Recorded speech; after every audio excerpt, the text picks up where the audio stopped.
Welcome to Worldwide Wisdom. Today we're diving into Dayenu.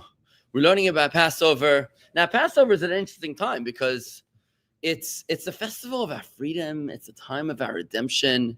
As Jews, conscious Jews, we know that this is not just a story of our past, it's a story of our present. There is no such word in Hebrew as history.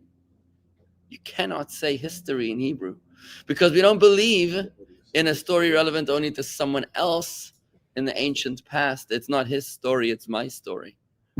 So Passover becomes this beautiful personal exodus, which is an amazing experience. Think about that for a moment. Do you even know who's holding you hostage? Just think about that for a second.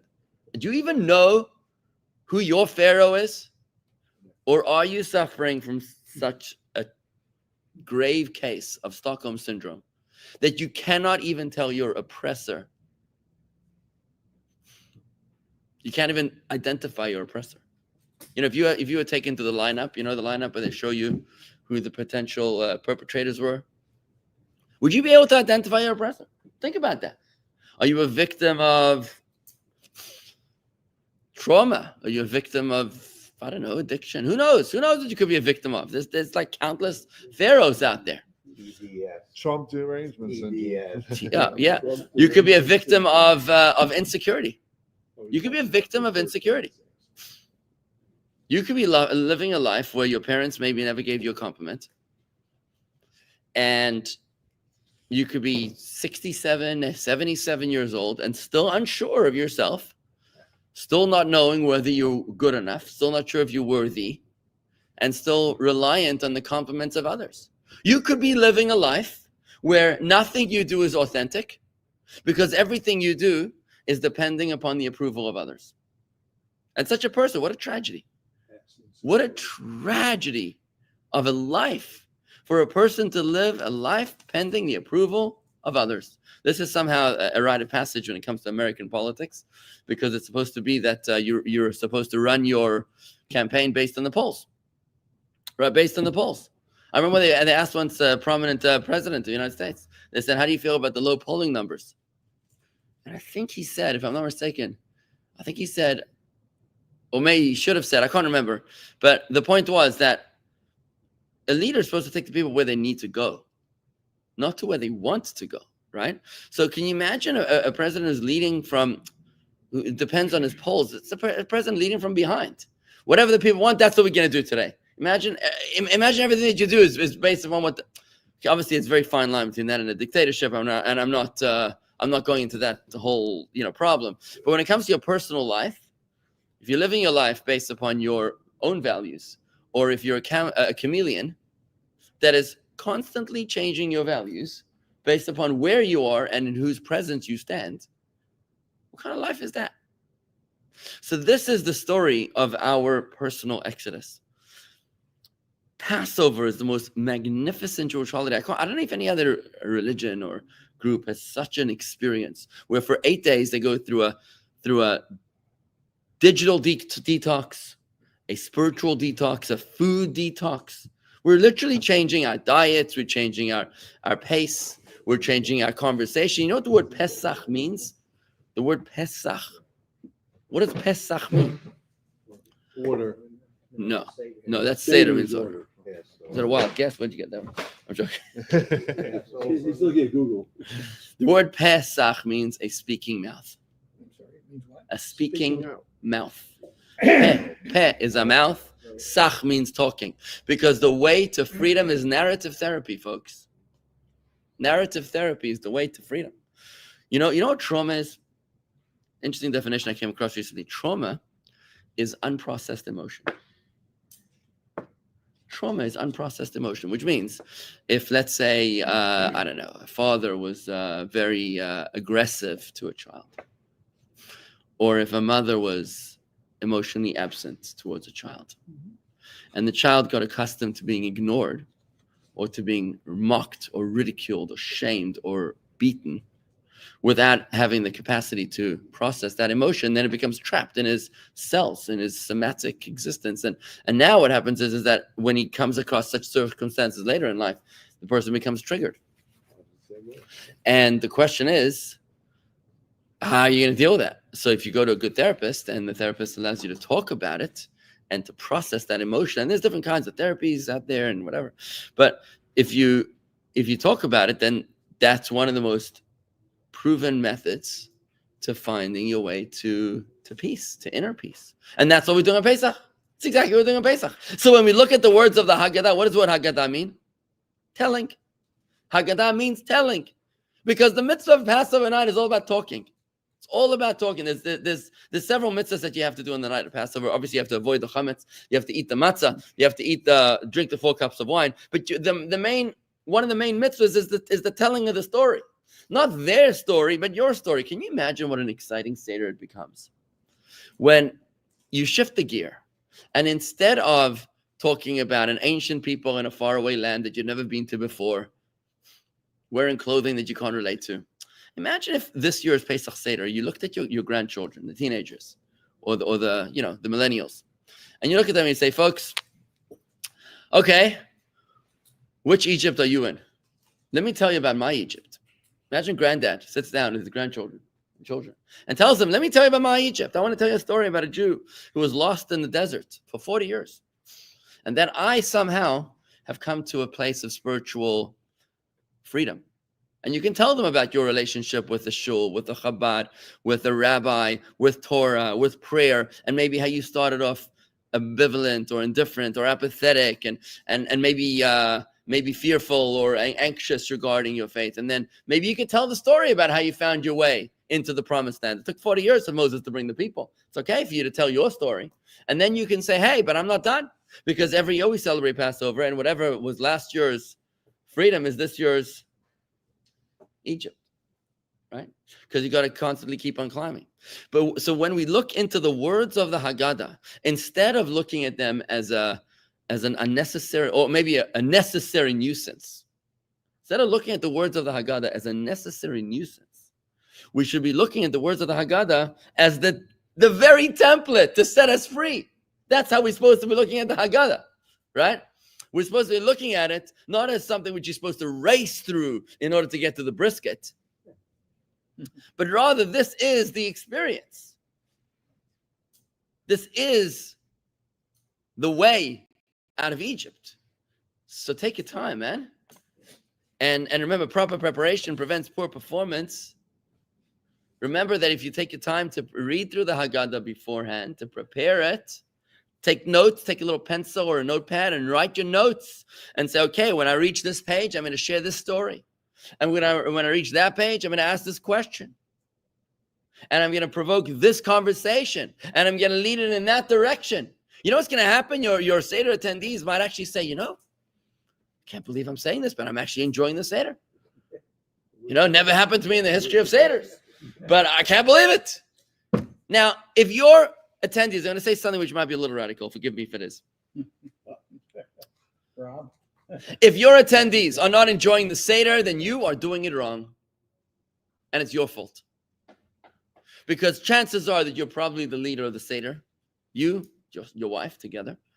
Given your age, you're probably potentially, right, the leader of the Seder. If the people around your Seder table, I don't care who they are, children, grandchildren, nephews, great-nephews, or neighbors and whatever. Whoever it is, if they're not enjoying the Seder, then you are doing it wrong and it's your fault and you did not prepare properly. You have 2 weeks to go, folks. You can still do this. You can do this. You can do this. You can look it up, Chabad.org, on our website. There's lots of places.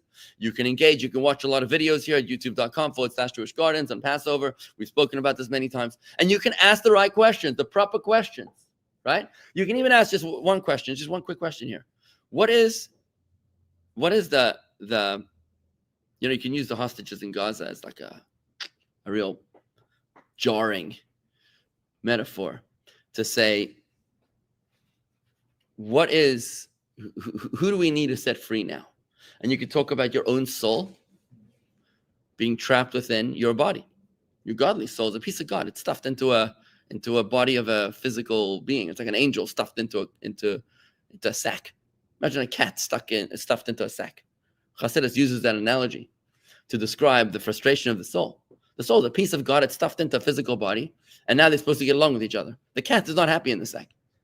right? The cat wants to do all sorts of cat stuff, and the sack doesn't allow it, right? The soul wants to daven, the soul wants to sing, the soul wants to experience spiritual elevation and ecstasy. And what does the body want to do? Have another steak.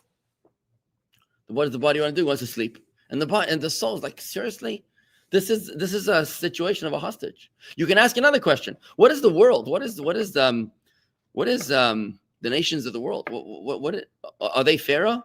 Or are they the Israelites that are stuck in a state of slavery? What's going on over here, right? What is the moral confusion? And what is the reason for the moral confusion in the world? And what's the way out of it? I don't know if you can really talk about Gentiles as being slaves in Egypt. I mean, because it's difficult to talk about other people being slaves. You speak about yourself, your own slavery, right? What is curbing me from fulfilling my fullest potential? That's the question you need to be asking. Imagine you ask that question. I mean, even the entrepreneurs amongst us would like that question, right? You look at your grandchildren and say, hey, what is stopping you from fulfilling your fullest potential? Well, it's peer pressure. Well, it's too hard, too expensive. Okay, so these are the Egypts. These are the pharaohs. These are the taskmasters that we need to break free from. Anyways, back to the story. I want to zone in on one particular point here in the Dayenu. So in Dayenu, we sing Dayenu. It's very interesting, a very famous song, but it doesn't make that much sense, right? Let's take a look. How many levels of favors has God Almighty bestowed upon us? We say, if He had brought us out from Egypt and not carried out our judgments against them, Dayenu would have sufficed us. Okay, that makes sense, right? If He took us out of Egypt and He wasn't so harsh on the Egyptians, would have been enough. Fine. If He had carried out judgments against them and not against their idols, it would have sufficed us, Dayenu. Okay. If He had destroyed their idols and not smitten their firstborn, Dayenu would have sufficed us. If He had smitten their firstborn and not given us their wealth, Dayenu, all of these are things that we didn't deserve, right? Does it make sense? In other words, if He took us out of Egypt and didn't make us rich, okay, it would have been enough. Dayenu. All these make sense. If He had given us their wealth and not split the sea for us, it would have sufficed, Dayenu. If He had split the sea for us and not taken us out on dry land, Dayenu. Does that make sense? If He had split open the sea for us and not taken us through it on dry land, it would have been enough, Dayenu. Like, what's up with the dry land? Let's keep on going. If He had taken us through the sea on dry land and not drowned our oppressors in it, Dayenu, I mean, that was meaningful. If He had drowned our oppressors and not supplied our needs in the desert for 40 years, Dayenu, we didn't deserve it. If He had supplied our needs in the desert for 40 years and not fed us the manna, Dayenu. If He had fed us the manna, not given us the Shabbos. If He had given us the Shabbos and not brought us before Mount Sinai. I mean, Mount Sinai is a major event. If He took us out of Egypt and didn't give us the Torah, we would have had no complaints because we didn't deserve anymore. If He had brought us before Mount Sinai and not given us the Torah, if He had given us the Torah and not bringing us to the land of Israel, if He brought us into the land of Israel and not built for us the temple, all of these make sense, except for that one. If He had split open the sea for us and not brought us out of it on the dry land, Dayenu. What's the significance of the dry land? Who cares about the dry land? No, He said if He split open the sea for us, but if it wasn't completely dry, We wouldn't have been able to cross it. of course you wouldn't be able to cross it. You'd trudge your way through, but it would have been less comfortable. Stuck in the A little mud. muddy. Egyptians were fast on the trail. What were you getting? Your new sneakers? Like, what were you worried about? Yeah, like, all of these other ones. Look, when you say if he took us out of Egypt and didn't bring us into the land of Israel, Dayenu, okay, that's significant. Land of Israel, building the temple, giving us the Torah, fine. Splitting the Red Sea, but like this sounds like a very unnecessary, part of the poem here. It's an extra miracle. You got to recognize every extra miracle. But every one of these other miracles were necessary. So what's that? The fact that it wasn't entirely dry. Is that yeah, you forget. What do you think? They were out for a lazy schwitzer on a Sunday afternoon? The Egyptians were hot on their trail. Look. Let me say this. When they crossed the Red Sea, the floor of the sea was caked dry. It was caked dry. So they walked on it like it was dry land. What would have happened if it would have been a little moist? Nothing. Nothing would have happened. Big deal. You can't compare. The chariots didn't get stuck in the mud. They got stuck in the water. They got stuck in the water. They drowned in the water. Here they were. There was no water. There was no water. The waters had receded, folks. The waters had receded. They were crossing it. The question is, are you crossing on a bit of a muddy path, or are you crossing on an entirely dry path? What's the question? How old are they? What's what's the difference whether it was dry or slightly That's moist? the question I'm asking, Chuck. That's exactly my question. Who cares? But Imagine we had a Dayenu. Rob, imagine we had a it's Dayenu. just slightly Rob, wet. Rob, It's not slightly Rob, wet. imagine we had a Dayenu. We say like this. Seabed. We say, if God would have taken us out of Egypt and the weather wasn't Palm Beach perfect, okay? Dayenu. You're like, big deal. So it'd be a little warmer, a little colder. So what? Who cares? Overcast. What's the difference? We're coming out of Egypt, folks. Don't sweat the small stuff. No, Okay? It's more of a miracle because it should have been muddy and It should have wet. been muddy. It should have been muddy and wet. Exactly right. Yeah. And God made it would so go through it. like it was paved. Exactly. He made it like it was paved. Right. So it was paved, so the people, so it's more of a, it's even. It's certainly compounding more. miracle. It's certainly more of a It's miracle, but you compounding can't. miracle. But Harvey, I think you have to agree. You can't put it in the same category as the necessary miracles. For example, if you took us out of Egypt and didn't kill the Egyptian oppressors, or if you didn't take us out of Egypt I agree. and didn't feed us the manna. Like, imagine you took us out of Egypt and said, "Oops, I forgot about the food, guys. I left the food behind." You know, I mean, that was a very necessary miracle when we talk about the manna. But God cares about. But You're God leaving cares. out one ingredient. You're not going to have a cake if you leave out the God sugar. cares. You think we wouldn't have had an exodus if the waters were a little muddy? Exactly. Oh, come on, Not a little. No, come on. Egyptians Hashem would have cares killed us about the right small there. stuff. Hashem cares about the small stuff. Okay, you want to care about the small stuff? Okay. Yeah. If you cared about the small stuff, then it should have said this Dayenu should have been 8 hours long. Okay, and it should have said every single detail that happened when they came out of Egypt, right? And it doesn't. You know that it doesn't, right? In other words, this list clearly includes only the major events on the way out of Egypt, and this one is glaring in its obscurity. It sticks out like a sore thumb In Europe. as something which is clearly not a necessary detail, not a mandatory detail. How about that? Not a mandatory detail when we came out of Egypt, whereas every other of the other ones were very, very important. Yes, Mark. Showed the belief that people had to follow through, believing that they will go through, and that they believed in God. I don't understand. Why would it show them that? I don't agree. At that point, Why does it show their belief in God? Hello, God says, Egypt behind you. I just opened the sea. Go. Listen, what would happen if the hostages in Hamas, okay? Hostages in Gaza, right? Imagine the land would spread open and the tunnels would open up, right? The tunnels would open up and they'd see a pathway to Yerushalayim, right? And they'd be like, it's a little muddy. I'm not going there. Sorry, muddy. I'm not going. It should say a little muddy. It's a That's what it seabed. says. It doesn't say a little muddy. It's a seabed. It does. They It does. would have Rob, been Rob, knee if he deep had in mud. split the sea for us Yeah. and not taken us through it on dry land. What? Thank you. Yeah. Land represents God. Just what I said, Toby, hold on a second. Go ahead. So they went into the sea and they came out on the same side. Yeah. How did they get across it the next time? There's a Suez Canal.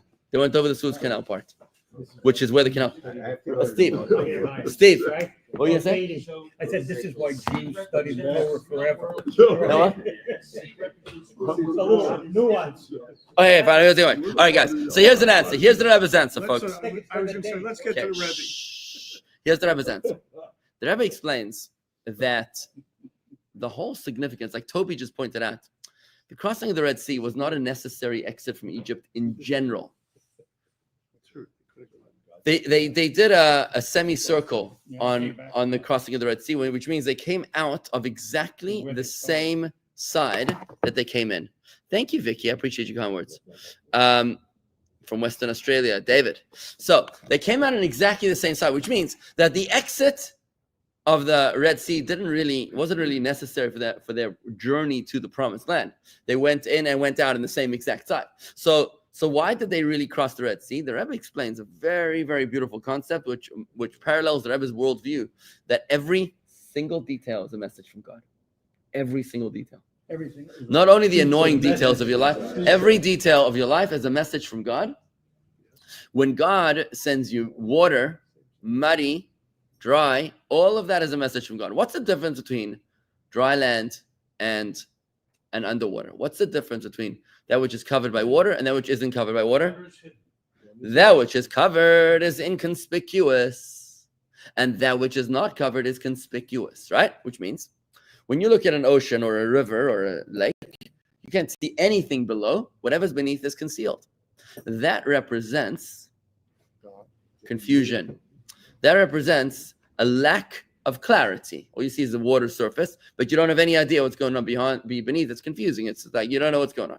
But when you look at something which is exposed, which has no water on it, you can see every little. Here in Palm Beach, when the lakes, they constantly up and down. I have no idea who's in charge of the lakes and why the lakes are going up and the lakes are going down. Right, the alligators must be going bananas from all of these guys that are putting the water up and down. But what happens is, like my lake right now, where my house is, the lake is, 40 feet into, you can almost walk across the lake now, right? And you see what's beneath the lake. You're like, oh, that's what happened to the tricycle we lost 5 years ago, right? So you're like, you can see what's going on. When the lake is covered, right, it's covered. But when it's exposed, you can see everything that's clarity. So dry represents clarity. Covered represents confusion. When we learn that the Red Sea turned into dry land, what this means is that God gave us a godly revelation that was not obscure, that was not what's the word? That was not obscure, but was crystal clear. It says in the Medrash that even a simple maidservant upon the Red Sea was able to see more divine revelation than even the prophet Yechezkel, the great prophet of Babylon, who lived in the times of the destruction of the first temple. It was a fully revealed miracle, the hand of God. That's what they observed when they crossed the Red Sea, is that they reached a place of moral and spiritual clarity. Can you imagine, folks? Listen to this analogy. Can you imagine if you went to a rabbi or a therapist, and the rabbi looked at your forehead, and told you exactly who you are, and explained to you every single struggle that you have in your life? Looked at you and says, you are the reincarnation of Haman himself. And that's the reason why you have such a, no, God forbid, not you. No, but think about it. For example, imagine somebody was to say to you, you are a reincarnation of such and such a person, right? Let's say, let's say a wicked king of Israel, right? And that's why you have this Napoleon complex, okay? Because you think that you're a king in a former lifetime. And still you have to struggle with your relationship with your brother-in-law because he represents this person, right? And your child triggers you because of this. And your relationship with your spouse is like that. Wouldn't that be amazing if you had that kind of clarity? Yes. It would be unbelievable. You'd be like, whoa, you just had the kimono opened, to quote Michael, to tell you like everything. Is that not appropriate to say? That's it. It's good? Yeah, okay, fine. Maybe I should have said it. Yeah, Scratch that. I don't know what Rabbi. not sure what a kimono is, but okay, fine. Fine. So here you realize, you're like, whoa, now I finally understand. I finally understand the reason why I struggle with A, B, C, and D. Right? I finally understand it. And that's what happened.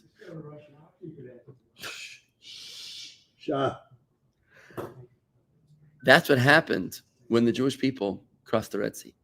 They experienced such a degree of moral clarity,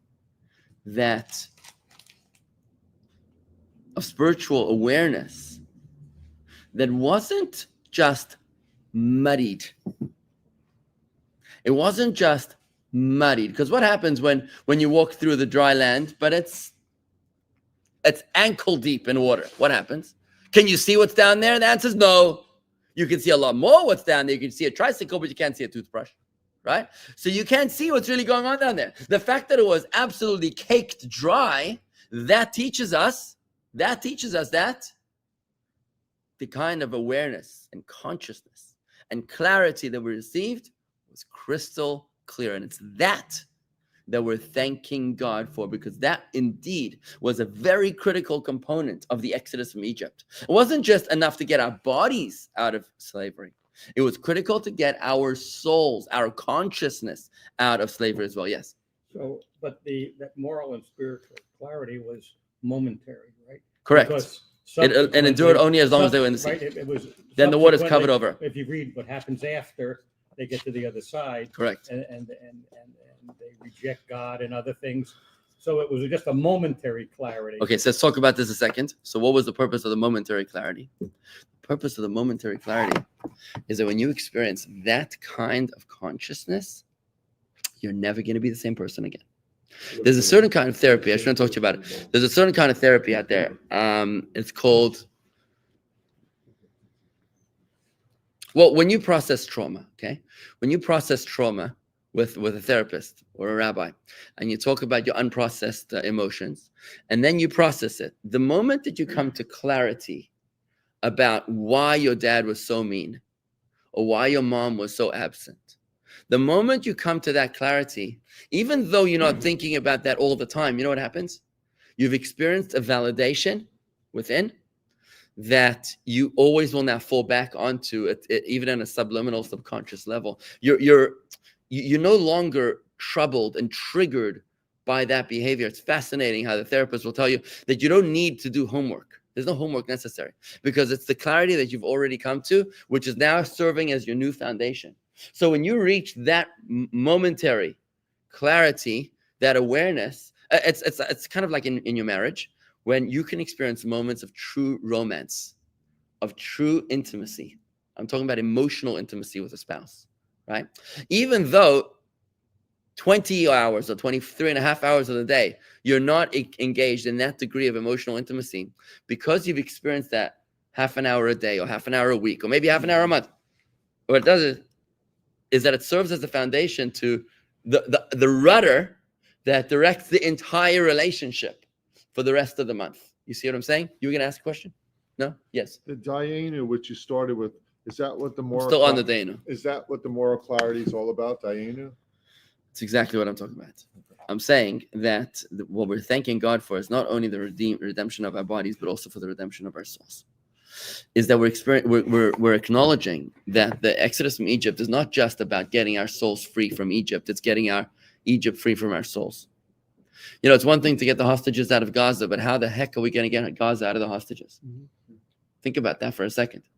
And imagine if there was some sort of a therapist or a rabbi or a spiritual counselor that would be able to wave a magic wand at these hostages and make them unencumbered from all of the trauma that they carry within them, which is unspeakable, unthinkable, unprocessable, right? Imagine if there was a way. Wouldn't that be amazing? That's exactly what we're talking about in our journey to personal freedom. We're saying, God, it's not just enough that you took us out of Egypt and you destroyed our tormentors, and that you killed the firstborns, and that you gave us their money and made us rich, and that you carried us in the desert for 40 years, and you fed us the manna, and you gave us the Shabbos, and you took us to Mount Sinai, and you gave us the promised land, and you built us the temple. But the fact that you were able to nourish our souls with that degree of awareness is something which it's a showstopper, folks. It's a showstopper. When you reach this part of the Seder, how can you race through this part of the Dayenu? How could this possibly be something that you can even gloss over? When you look at your emotionally conscious members of the Seder table, because the ones that are emotionally unconscious, they don't even have a clue what you're talking about. They don't have a clue, and maybe that the Passover Seder experience is about arousing them to become aware of what they're not even aware, right? And that's through your questions, prompts, and conversations. But imagine if they're emotionally conscious around you. They say they can describe the moment that they came to consciousness. If you look in your own life, you know, if you're sitting around the table, you must have experienced some sort of a spiritual epiphany at some point in your life. What was that moment? When was your sea turned into dry land? And how dry was it? Right? How dry was your dry land? How clear was your moral clarity? What an amazing moment to discuss at the Seder. Now, in our personal lives, the time of prayer is a time of spiritual clarity. Prayer is a time when you're supposed to be experiencing the presence, the awareness of Hashem within you. Okay, when you're supposed to be experiencing the presence, the awareness of Hashem within you, because the rest of the day you're not. The rest of the day you're distracted. But the rest of the day, imagine if during the time of your prayer, you weren't focusing on the guy next to you, you weren't dreaming, you weren't letting your mind wander, but during prayer, you were actually focused, you were reaching a state of opening your seas into dry land, imagine if during prayer you were experiencing emotional clarity, spiritual awareness, that you were using the words of prayer to guide you out of your swamp and into dry land, into a spiritual awareness, right? For example, when you meditate upon the fact that God creates the universe at every single moment in time, and therefore the fears and the struggles and the anxieties and the problems and the troubles that I face today are less fearful because I see the hand of God in every single moment of those, right? You come into awareness, you come into dry land. When you can do that, then the rest of your day is a day that is becoming infused with awareness. And that's what we're talking about over here. The prayer that we're saying, with the gratitude that we're expressing to God, is that 3,250 years ago, he gave us that global cosmic consciousness, that gave us the power to break free from our traumas. If we can only tap into that degree of awareness. If we could only do that. Now, a miniature form of that, we do every day in our prayers. So you can do it 3 times a day, mainly in the morning prayer when you're into tefillah, when you're focused, right? If you can tap into that energy, at least we need to know where we're going. If you don't know where you're going, you'll never get there, right? And the golf course, you got to take out your little radar thing, right? To be able to figure out, is this a 400-yard hole or is it a 100-yard hole, right? Do I need the 8 iron? Do I need the 4 wood? I don't know what I'm talking about. Yeah, whatever. You need to know. You need to know where you're going if you're going to get there, right? At least we're getting some clarity as to what the clarity is that we're trying to reach. We're trying to reach a state of spiritual awareness. Folks, we can do this. Dayenu, if we could only reach this point, how lovely would our lives be? Yeah. On a practical level. Thank you very much. Have a great day, everybody.